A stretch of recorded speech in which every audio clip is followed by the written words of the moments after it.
Hello everyone, I'm CrypticFox, and welcome back to Car Mechanic Simulator 2018. We're here to do another Junkyard rebuild, and today I think we're going to work on a Mazda. Now, the Mazda and the Dodge are two DLC packs that you get with the game that are extra that you have to pick up. And I haven't played around with the Mazda just yet. I did grab the Mazda RX-7 here, and I also have, I think there was an RX-3, if that makes any sense. I can't remember. Anyway, so we're going to dig into the RX-7 here. Now, partly why I really want to work on this is because I believe this has the Wanko Rotary motor, and I haven't seen one of those yet in the game. So I think it'd be kind of cool to check that out. This thing is in horrible shape, but by the time we're all done, we'll have it polished up all, fancy and new. All right, it's definitely going to take a lot of work because this thing's in really, really rough shape by the looks of it. If you check out the status on it, global body's at 10%, global parts 17, frame at 16, interior condition 31%, so definitely lots of work to do. And one of my abilities actually lets me automatically know the condition of some of the parts when it comes in, so I can already see some of the things I'm going to have to deal with. Yeah, because I couldn't have guessed the body parts. They're all covered in rust. Half of them are missing. Anyway, let's get this on the lift. Obviously, we're not going to be taking this thing down any test path or anything to try to figure out what might be wrong with it. And I think first things first, we'll get the engine ripped out of it. Take out the battery in here. We get all this pulled apart, and then we'll rip out all the body parts and then take out the undercarriage, and we'll be ready to roll. Okay, so we have the battery out there. We have the brake servo out. We're gonna need to get underneath this thing to get the gearbox disconnected, and then once we have that, we can use the engine crane to pull the engine out of it. I hope this thing isn't too expensive to repair because I only have 107,000 on me right now. I did actually fix up the second Mustang that we had, and I sold that off, so that kind of helped to give me a little bit of cash because I was starting to get kind of low. I was down around like $50,000 or $60,000, which is really kind of rough when you're trying to do engine rebuilds and full car rebuilds, I guess. So that made me, I think it was somewhere around $60,000, which kind of bumped my cash up over 100,000 again, which is nice. Definitely lots of opportunity there. I'm really curious to see what this looks like when we get into it. I have not, in my own personal life, I have not ever taken apart the rotary motor. Although I've definitely seen like your standard engines taken apart, mostly in the form of like inline 6, V8, and then just little 4 cylinders. But okay, so this is all disconnected. I'm gonna get the engine crane over here. Let's get the engine out. I think what I'll do is similar to the last build. We'll just strip down everything on the car, the undercarriage, the body, and everything before we start doing any rebuilding. We'll get that pulled out. And I should probably, I'll put that on the stand just because I want to make sure. I need to go in and sell off my junk parts, and I want to make sure that what's left of that engine isn't caught up in that process. Okay, the engine's out. Let's get maybe the body parts off since those are easy to grab. Not that there's all that many really to take off this thing, I don't think. Oh, wait a minute. Here we got the trunk we can grab. What about bumpers? There's no bumpers here. It's all body. No taillights in it. That's weird. It's funny, like where the taillights are, it just looks like a little indentation. There's not even like an opening in the car for the lights to go in. That's so weird. Grab the fender off of here. Is there any bumper here? Nope. It's all suspension. There's no windshield, naturally. All right, the body's all stripped down. Let's get the undercarriage taken care of. We can get all this ripped off. Now, these wheels are in a horrible shape. I don't think we'll even get a chance to fix the rims because they're just so bad. Look at that, we have an actual car logo on there too. So the nice thing about the DLC for the Dodge and the Mazda is that they got the rights to use the actual car names. Wow, that was not at all intended. I just flew like right through the car. And now I can't click on anything over there. What's going on? There we go. They got the rights to use the actual car names, the brand logos, and that sort of thing. I imagine it was probably relatively expensive, which is why they didn't do it for all of the different car brands. But at least they have a couple of them. I'm sort of hoping there'll be some other ones, but given they're like downloadable DLCs that you have to pay extra for, maybe it would be better if people are just really busy doing things in the form of mods to add all the different cars and stuff in here instead of like having to pay for each individual DLC for all the different car brands, because that could get really expensive fast. Okay, I got this lower suspension arm off. That will let me get this steering knuckle out of here. Okay, so if I get rid of the bushings on this side, then we're pretty much ready when we go. If we can get that other side all ripped out, we can take the rest of the front end off. We'll be just about done ripping the front end apart already, which is good. Okay, last bushing here. We've got the whole front end taken apart now. All the suspension, everything's gone there. Look at this. There's one little piece of the exhaust system left. It's a tiny little middle muffler just hanging out here. We'll head on to the back end and get all this ripped apart. Now, hopefully, we'll get lucky and be able to do some repairs on some of the parts we're getting off of here. Most of them look like they're in really rough shape, and with like global conditions of like 10%, probably not really going to be as many pieces as I might like to be able to repair on here. What's going on? Okay, I'll get the drive shaft out of there first. Wheel bearing. This is the first car I've worked on in a rebuild in a while now, I think, that actually had four-wheel disc brakes instead of having the drums at the back. Spring cap out of here. Okay, what are we going to take off next? So I guess this upper arm's got to go. Get the rear suspension arm A off of here. Oh, there's a whole cross member in the back of this car, too. That's different. Interesting. This out. We need lots of bushings for this by the looks of it. And a rear shock absorber out of here. That should let me get this suspension arm out. There we go. This little sway bar thing here. There we go. Whoa, that was weird. The camera's doing like weird things on me today. I don't know if it's me or if they've actually made some sort of a change and it's actually behaving a little bit differently. Get our knuckle housing off. Okay, that pretty much clears up this side. If I grab the bushings out of here, then I think we're good to go when we get the other side pulled apart. We'll take the fuel tank out now, too. Naturally, there's no fuel pump. So I'm going to get this side all ripped off, and we'll have the whole undercarriage done. Well, that's pretty much no time at all. We got the whole back end ripped out. Now it's just this rear suspension cross member. That's so... The rear suspension on this vehicle is really different than what I'm used to seeing. So most of what I've been focused on have been North American cars, a lot of older cars and stuff. But this one has had a really different setup for the rear suspension. But let's actually we'll lower this down. I think I might have to be on the lower end. We'll go over here, we'll grab our welder, and actually I should put this on the battery, the battery on the charger here while we're at it. We'll get that charged up. We'll send this over to our lift so we can do the welding there. Might as well get the detailing done while we're at it. Okay, perfect. $1,000 to fix up the body on this. Bam, $1,000. Actually, it's looking pretty nice already. Cleans up nice. Pay myself $100 to clean out the inside of my car. I have no idea where that money goes because it sure doesn't stay in my bank account. All right, it's looking much, much cleaner and much, much nicer now. This can go back. Get that out of here. This welder can go away too. Okay, everything's ripped off there. Let's go grab the battery off here just so I don't forget it. Onto the engine now. Let's see what we can fix up here, or we'll see what we can take off of here anyway, and then hopefully we'll be able to fix a few of the pieces. What is this? That is one messy looking fuel rail, but we'll get that. I think we're going to wind up buying a lot of pieces here because this thing's in terrible shape. Wow, this is going to be a really different build for me because I got so used to building like your standard engine. Kind of familiar with where all the pieces are, but this is just sort of it's a bit of a different setup. There's our timing cover. We'll get that off of here. Wow, that's a lot of bolts on the timing cover. They were about to make sure that thing didn't go anywhere. Oh, look at that. Crankshaft counterweight. All right. There's going to be a whole bunch of different stuff in here. I'm really not familiar with the rotary engines so much. I mean, I've seen them and I understand how they work in principle. But I'm definitely not familiar with them. Oh, wow. Look at that. Okay, so there is the rotary engine in there. That rotor's in rough shape. So with the normal... I mean, if you're familiar with the cars, you know, the normal suck, squeeze, bang, blow of the internal combustion engine, whereas this one, it uses the shape of this piece as it goes around to create the compression, and then when the fuel's ignited and explodes, it just pushes this in a rotary system and just keeps going around. But...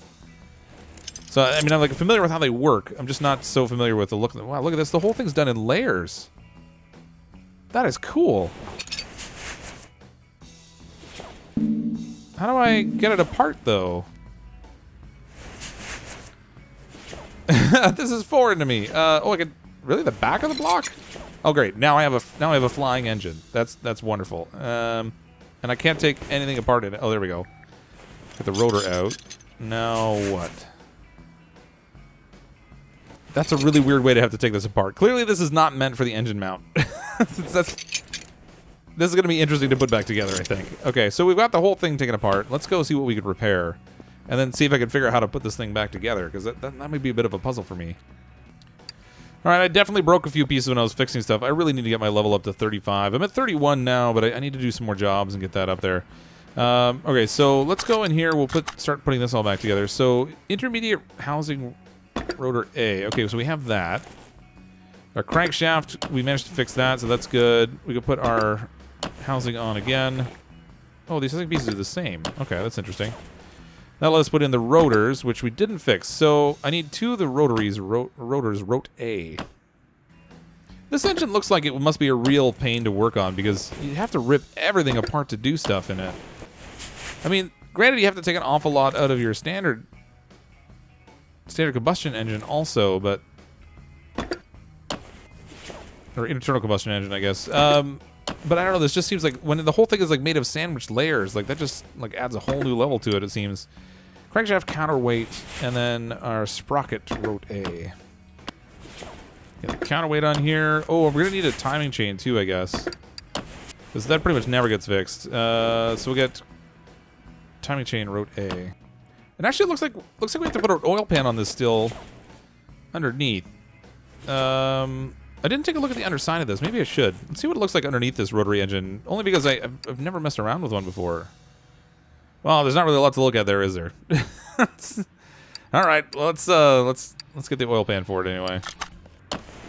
Okay, that was a couple bucks, but not so bad. Get that on there. I did pick up an oil filter too while I was in the storage, so I wouldn't have to remember to do that. Okay, so it's coming together. I mean, it's an interesting little engine anyway. I mean, in terms of like the theory behind the engine, it's really cool because they kind of thought about it in the sense of if they could minimize the stress on the pieces, they could improve the efficiency of the vehicle and just keep things in a constantly spinning motion instead of your normal internal combustion engine has pistons that go up and down. This one just keeps a continuous rotation. So in theory, I mean, it seems like it should produce a better outcome, but I think they found that it didn't necessarily meet the efficiency because you get blowout around the edges of that rotor in the middle, and then you wouldn't get... Over time, it would wear out. You wouldn't get that perfect seal. So we need an intake manifold. I mean, I may be wrong. I'm not like a supercar guy, so I know just enough to hurt myself, pretty much. Exhaust manifold. We don't have that, but we do now through the magic of editing. Okay, so man, the piece placement on this is really different for me. Okay, so let's see if the water pump. If I was able to repair that, I was not. So we need a water pump. What about the timing cover? Nope. That's toast also. Grabbed an alternator while I was in there too because I knew we were going to need that. So we'll just stick this on. Man, that's a really weird alternator placement. Hiding way up on the top of the engine. We'll get our water pump in. Followed by our timing cover. Looks like we're going to need another pulley there because those pretty much never get repaired. Crankshaft pulley, we're going to need V8 for the crankshaft pulley. That's interesting. How about this arm? Can I fix that? Nope. So arm A and a crankshaft pulley. Okay, we get the crankshaft pulley on here first. Our little arm A. I'm not sure what goes on this little arm, actually. This thing was kind of missing a few pieces, so... Oh, another roller. Okay. Idler roller B. And we need an arm B, which I didn't repair either. Idler roller B. So we need 2 idler roller Bs and this arm B. It's kind of neat to be able to work on something a little bit different. So, like, all this time when we're doing repairs and stuff, I didn't have any Mazdas come in, interestingly enough. And all the ones I've been doing rebuilds on weren't Mazdas either. I was able to fix this? Oh, I was. Look at that. Fix the fuel rail. I thought that thing was going to be toast for sure. What about our ignition coil? Nope, that's toast. Intake manifold? No. Look, this is such a weird engine design relative to what I'm used to. Man, that's cool. Alright, so we need an intake manifold, ignition coil, and power steering pump. Yeah, intake manifold, we'll get that all bolted on. Slap in our ignition coil.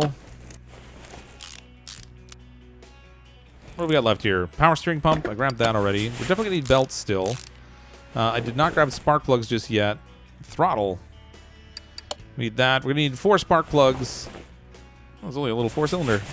So we need 4 spark plugs. We're going to need serpentine belt A. Probably serpentine belt B as well, and then the throttle. A couple more other rollers on here, and then I think we might have the engine largely complete here. How's it look? No, we need the ignition wire still. Hopefully that's the end of it. Okay, ignition wires are in place, and I think it looks like we've got the whole engine completed. So you just see the faint lines here for the gearbox, which I wonder if we can put the clutch and everything on it while it's on here instead of going under the engine. That'd be interesting. Survey says, ooh, we can. We'll put the flywheel on it. What of the clutch plate? Yeah, we got that. The clutch pressure plate, I do not have. It's funny. It seems like it fixed the clutch plate, but I'm never successful fixing the clutch pressure plate or the clutch release bearing.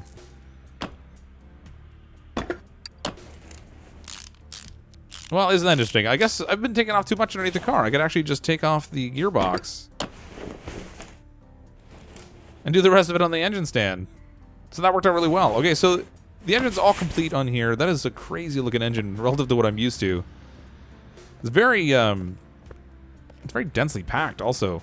That's cool. All right, so let's grab it off the stand. We'll drop this back inside the car. Then we can get this engine crane out of here.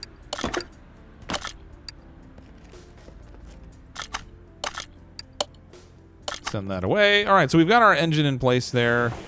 Let's see. We've got the battery fixed up, so we can put that in here. Did I fix the brake servo? I did not. We're going to need a radiator A, air filter, and a brake servo. Okay, I got all the parts there, but I think we're probably going to need the radiator fan housing for this radiator 2. I didn't think to grab that. Yeah, of course we do. Fan housing B we'll need. Got the air filter base. We'll throw in a fresh filter here, and the cover.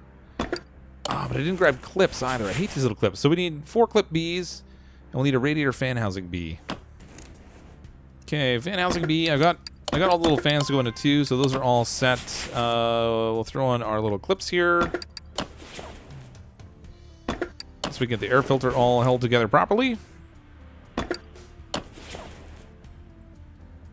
Man, there's a ton of space in this engine compartment. Look at the gap between the radiator and the front of the engine.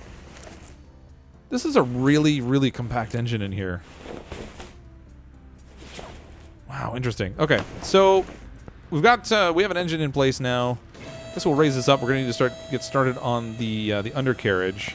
Before we get started on that, I probably should just go in and buy a whole bunch of bushings, because I never lack for these things. Let's maybe get like 16 of these. And we'll get 10 of the smaller ones. That should give us at least a good start on what's going on under here. Oh, we did not fix the suspension cross member. Okay, that's in place. Let's get these bushings in before I forget, because I'm chronic. Forever going back and looking for the bushing I missed. Let's get all 4 of these in.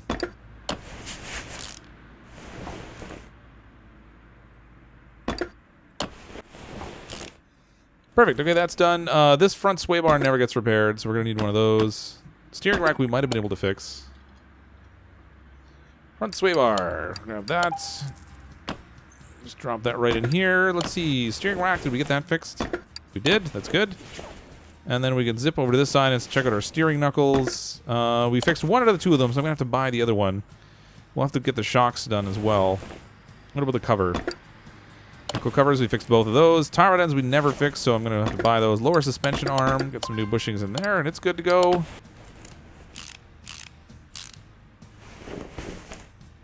Sway bar front end link we can't put in until we get the front shock absorber together. And we're also going to need tie rod ends. Okay, so we got inner tie rod and then our outers, and that will connect down to here. So that leaves me with my sway bar front end link that needs to go in after we get our shock absorber, but I'm going to pull the shock absorber together here. Let's get 2 of these going, and then we'll be ready. Okay, I pulled together the front shocks. We had to buy all new parts for it anyway, so it's not like I had to take anything apart there. So we'll get that all plugged in, and then this front end link, I think we normally have to replace. Yes, we do. Okay, the front end link is in place. We have a wheel hub bearing that's going to need to go in here. After our wheel hub, I guess. We got one of the two fixed, so we'll have to buy one for the other side, which I guess isn't that bad. Save a little bit of cost there. I already bought wheel hub bearings, so that can go in. We're going to need ventilated discs, of course. So we got our 2 ventilated discs, and we might as well get the 2 back discs while we're in here, because I know we're going to need those. We got all 4 brake pads. The calipers we might have been able to fix, so I'll hold off on those. Oh, and the wheel hub caps we'll need also. It looks like we fixed up 2 of the calipers and 2 of the cylinders for it. I'm not going to deal with the wheel just yet, because that's going to be a whole nother deal to deal with. I'm going to get the other side put together. We now have the passenger side all assembled. Oh, and actually, while I'm here, let's do the gearbox. I got that fixed up. I'm going to strap this on, and we're going to need a starter here also, I guess. Starter V8. Perfect, we got that plugged in. Good to go. Okay, so the whole right side is done. Let's I'll take care of the left side, and then we'll continue on with the rear of the vehicle. Okay, the front suspension is all completed now. All the steering set up in there. Let's see if we were able to fix this rear suspension cross member. Oh, we did too. Nice. Okay, so that's together, which means we can put the drive shaft in. Look at that linkage from the back of the car to the front. It's a pretty steep angle on that drive shaft. It's crazy. Fuel tank I did not get just yet. We're going to have to replace that. Sway bar we're definitely going to have to do. Let's see if we got one of these knuckle housings done. No, we did not. Rear axle knuckle housing A. Yeah, we'll get the knuckle housing on. Let's see. Did we fix the hub? Oh, we did. Good. Both sides, so those are both repaired. Good shape. Rear wheel hub. We got 1 out of 2 of those. We'll have to buy one for the other side. It could be worse. Wheel bearing. I think I bought one of those already. Yep, we're good there. Brake disc can go on. Brake pads can go on. I'm not going to deal with the caliper just yet, because I'm not ready for that. We only fixed 1 of the 2 rear suspension arms. So we'll have to buy one for the other side, which isn't too bad. I'm actually surprised how many of the parts I was able to fix on this. Got a rear sway bar in, rear suspension arm. There we go. More bushings. Put some rubber bushings in here before I forget, because Lord knows I'm going to miss those. Actually, I think I'll do both sides while I'm at it, because again, memory like a sieve. If I don't do it, I'm going to completely forget about it, and then I'll be complaining that my car is not at 100%. Okay, fuel tank I grabbed already too, so I'll plug that right in with the fuel pump. Okay. Rear suspension arm B. Oh, that was good too. All right, sweet. Man, I'm really surprised at how much we were able to fix. Pleasantly surprised, mind you. Sway bar, rear end link, those are never fixable. All right, that's good to go. Let's see, the drive axle. Ooh, fixed 1 out of 2. That could be worse. Another bushing in here. Man, lots of bushings on this thing.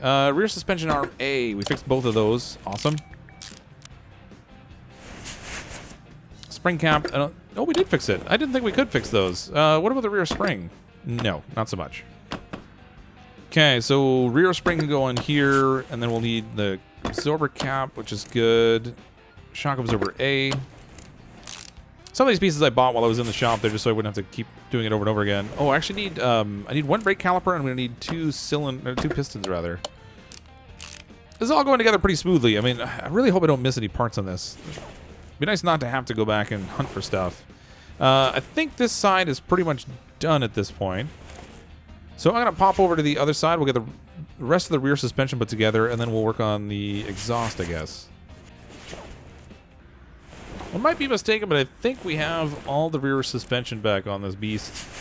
So let's move on to the exhaust. So now we're looking at an exhaust pipe, a middle muffler, catalytic converter, and then front exhaust section rotary A. It's looking good. We're almost finished with all the mechanical components at least, and then we can get on with the wheels, and then finally the body to carry us through completion. And then we'll take it out for a test spin also, I think, because why not? Right, that pretty much puts the cap on the suspension under here. The whole undercarriage is done. It's looking nice and shiny now again. I'm not sure what color I want to paint this car. I mean, the white looks pretty sharp, but I guess I'll see when I get it into the paint bay. Wheels, though, we need to figure out. So I'm not too concerned about taking apart the ones that we have, but it would probably be a good idea to look at what's on it already so we can maybe put something similar back on it. I took one of the wheels apart just so we can see what we had on here in terms of rubber. Where are we here? So, it was the rim. Mazda RX-7B was the rim, but what about the tire? It's a sport tire. Okay, that works. 235, 45, 17s. Tires are all back together. We have all 4 of them balanced, so we can put them back on the vehicle. Then we get this thing down off the lift. Get to work on the body. It's gonna be fun to take this out for a spin. I've never really driven a Mazda, so it's a relatively modern car, so it's not like driving a muscle car or anything. But I am curious to see what kind of power it has. And I need a rear muffler on this thing still, apparently. Probably get that taken care of. Rear muffler V8. That was easily fixed. We got up front here. We got the tires on here. All in all, it actually isn't costing that much to restore this one either. I think I remember like a goldfish, but I think we were around 107,000 when I started, and we're only at 94,000 now. That's probably a good thing because, I mean, realistically, this car's probably not going to sell for a ton. Okay, wheels are on. Everything's looking good from that perspective. Let's get the car down on the ground so we can get the body taken care of. Maybe we'll do the interior while I've got the doors off, since I can't open the doors while it's on the lift. So let's take a look at what's supposed to be in the interior here. It's weird you have to go into like the interior disassemble before you can go into the interior assemble. So we've got a plain old bench, front right seat, steering wheel. So nothing really special in here. There we go. Bench RX-7 leather ones. We'll grab that. And then our front seats will be easy enough because they're pretty much interchangeable with all the cars. Let's see. Seat Challenger, seat Charger. Oh, there are actually RX-7 seats. That's cool. All right, so we'll grab 2 of these. And then we're going to need a steering wheel. Or there's an RX, there's the RX-3, there's the RX-7 steering wheel. All right, sweet. That makes that easy. Just get in here and put all this back together. There we go. Let's see, right seat, left seat, bench seat. We have our whole interior done, which is great. Now we just need to worry about the body, and that should be relatively straightforward also. Well, the body parts cost us a little bit more. We're down now at 89,000. I think we were at like 94 or 98. That's all right. So we'll get all this assembled now, and then we can get this thing in and painted and see what it's going to look like.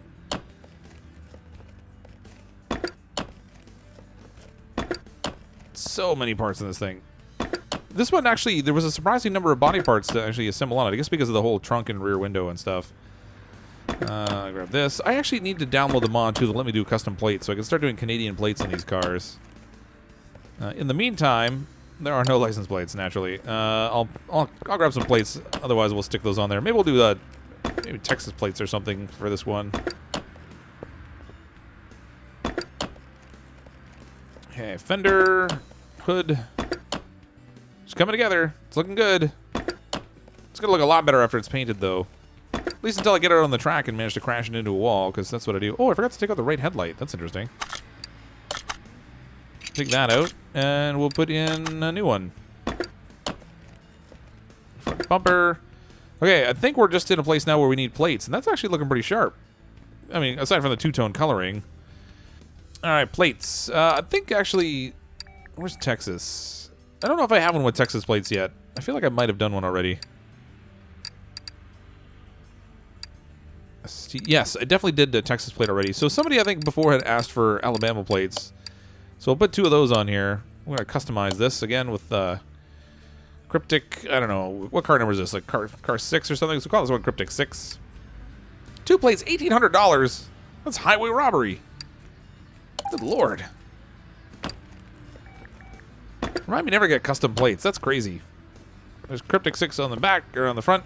We got the back here. Okay, I think it's all done aside from a paint job now. Let's just check the condition. 100% across the board. Car value now $68,877. Restoration bonus of $11,479. That's actually really good. When I pulled this out of the junkyard, I think I paid $10,000 or $11,000 for it. And it's now worth $68,000 plus that restoration bonus. And I think in total we might have put, I think I had $107,000, so we put maybe $20,000 into the repairs on this. So all told, you know, 30 some odd thousand to net a car that's going to be worth almost 80,000. That's awfully good. That would put some really nice cash in my pocket if I sold this off. But let's get it in the paint bay. That'll add another 1,000, I guess, when we paint it. But we'll move it in there and give this a nice paint job. And I have no idea what the livery looks like for this.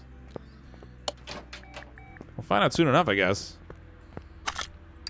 All right, what color do we want to make this thing? So, ooh, we can make it yellow. That seems like kind of a classic Mazda color, maybe. I don't know. Nice, like a nice puke green or neon green kind of a color. I have too many red cars, so I don't want to go red. I have a couple black cars, so I don't want to go black. I have a white one. Purple.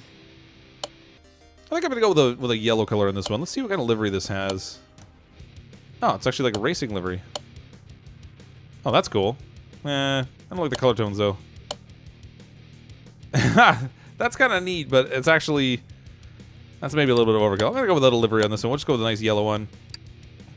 Paint that up for $1,000. Change our camera angle around. Yeah, it looks pretty sharp. Yellow is not generally the kind of car that I would choose for myself to buy, but I figured we've had a couple of the same colors lately, so it'd be nice to maybe have something that's a little bit different colored. So let's get this out of the paint bay. We'll take it out for a spin and see how it handles on the track. Whether it handles any better than any other cars. This one I might ultimately sell. I mean, that cost conversion is great on this thing, and I might actually go out and hunt for some more of these. It looks really sharp now that it's finished. Actually, now that I check it out, I'm not really a big Mazda car guy, but I gotta say that does look pretty good. Oh, we finally have a car with a different sounding engine. I mean, everything I've been driving has sounded awfully similar, but this one is definitely very different. It's kind of cool. It is a nice looking car. I'll give it that. All right, let's take this thing up for a spin. Oh my gosh, that's a vastly different sounding engine. Sounds like a motorcycle. See how this thing handles. Wow, it's actually... No, never mind. I was gonna say it's... Oh, really smooth handling, but no, not so much. There we go. Wow, it corners nicely. I can't handle this camera angle. Oh, or that one. Oh, right into a barrier. All right, now I have a fixed camera angle behind it. This might work a little bit better.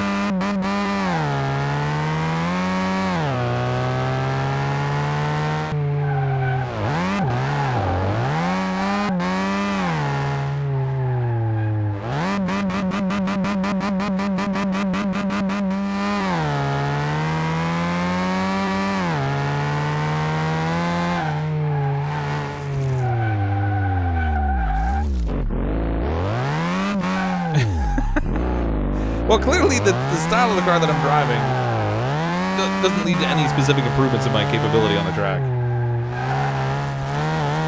I mean, this thing hugs the corners, the road a little bit better, so I can handle the corners a little bit nicer, but I'm trying to get it to drift a little bit so I can kind of drift it around the corners, but it's really tough. Getting it to slide when oh, no, that's not good for the paint job. Getting it to slide when I want... Overcompensating. Getting it to slide when I want it to is really tricky. We are all over the place. Keyboard driving on this is rough. Let's see if we can take this thing off the track. Nope. Not so much. Alright. Well, that didn't work. Let's get this thing back to the shop.